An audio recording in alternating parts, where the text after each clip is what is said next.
نحمده ونصلي على رسوله الكريم اللهم صل على محمد النبي الأمي وعلى آله وأصحابه وبارك وسلم۔ علم الصرف میں آج ہم 3 چیزیں پڑھیں گے۔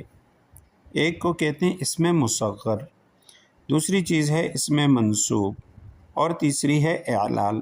اسم چونکہ ہم نے پڑھ لیا کہ کسی شخص، چیز یا جگہ کے نام کو اسم کہتے ہیں، اور عربی میں علم صرف کے اندر اسم یعنی ایک ایسا لفظ جو دوسرے لفظ کے ملائے بغیر اپنا معنی خود بتائے اور اس میں کوئی زمانہ نہ ہو، یہ اسم کی تعریف ہم نے پڑھی تھی۔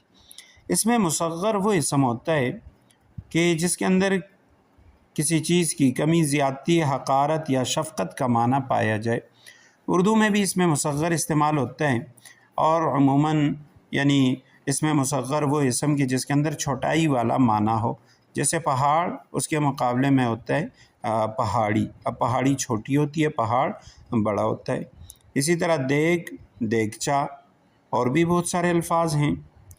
تو عربی کے اندر وہ اسم جس کے اندر کمی، زیادتی، حقارت یا شفقت کا معنی پایا جائے تو اس کو اسم مصغر کہا جاتا ہے۔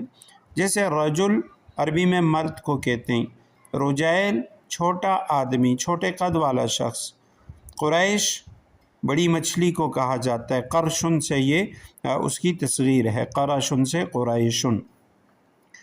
اور اس میں مصغر جو ہے اس کے اندر جو تبدیلی ہوتی ہے، کسی بھی عام اسم سے جو مصغر بنایا جاتا ہے تو یہ جو تبدیلی ہوتی ہے اس کو تصغیر کہتے ہیں۔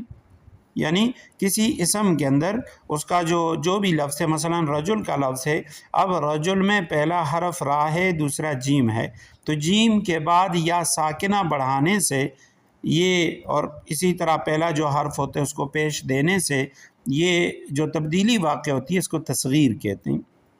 تو جس اسم میں تبدیلی ہوتی ہے اس کو اسم مصغر کہتے ہیں۔ اور عموماً عربی میں چونکہ اسم 3 حرفی ہوتا ہے یا 4 حرفی ہوتا ہے یا 5 حرفی ہوتا ہے، تو اگر 3 حرفی کوئی اسم ہو تو اس کی اسم تصغیر وہ فعیل کے وزن پہ آئے گی۔ جیسے رجل 3 حرفی ہے، اس کی تصغیر بنائیں رجیل۔ قمر چاند کو کہتے ہیں تو 3 حرفی ہے، قاف میم را، اب اس کی تصغیر بنے گی قمیر، یعنی چھوٹا چاند۔ اگر 4 حرفی کوئی اسم ہوگا تو اس کی اسم تصغیر فا، عین یا لام، یہ 3 حرفی کی ہے کہ یعنی قمر سے قمیر۔ اب 4 حرفی کی تصغیر آئے گی فعیل، اس میں 2 عین ہوں گے، فا 2 عین یا اور لام، تو فعیل۔ جیسے درہم کا لفظ ہے، اب درہم دال را ہا میم 4 حرفی ہے، تو جب اس کی تصغیر ہم بنائیں گے تو درہم۔ اور اگر 5 حرفی اسم ہو تو جیسے مصباح کا لفظ ہے، اب اس کی تصغیر آئے گی فعیل، یعنی 1 فا 1 لام 2 عین 2 یا۔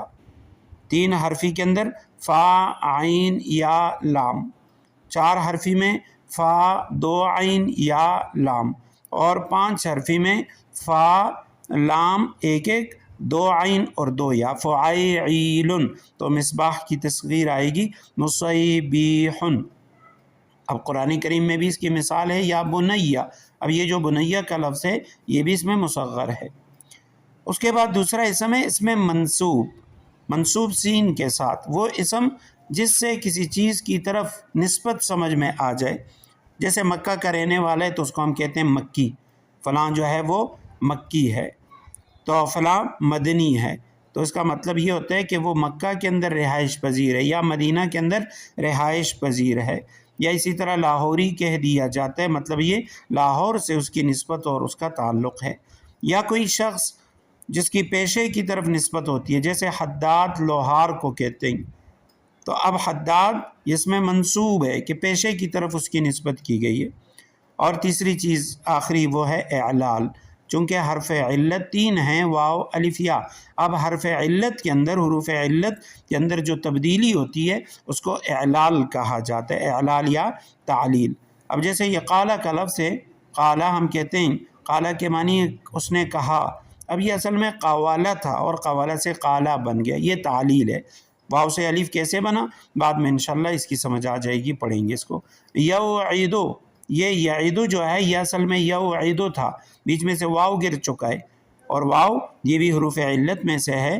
تو آج ہم نے 3 چیزیں پڑھی، خلاصہ اس کا یہ ہے، اس میں مصغر وہ اسم ہوتا ہے جس میں کسی چیز کی کمی، زیادتی، حقارت یا شفقت کا معنی پایا جائے، اور اس کے 3 اوزان ہیں، ثلاثی کے لیے فعائل، رباعی کے لیے 4 حرفی کے لیے فعائل، اور 5 حرفی کے لیے فعائل۔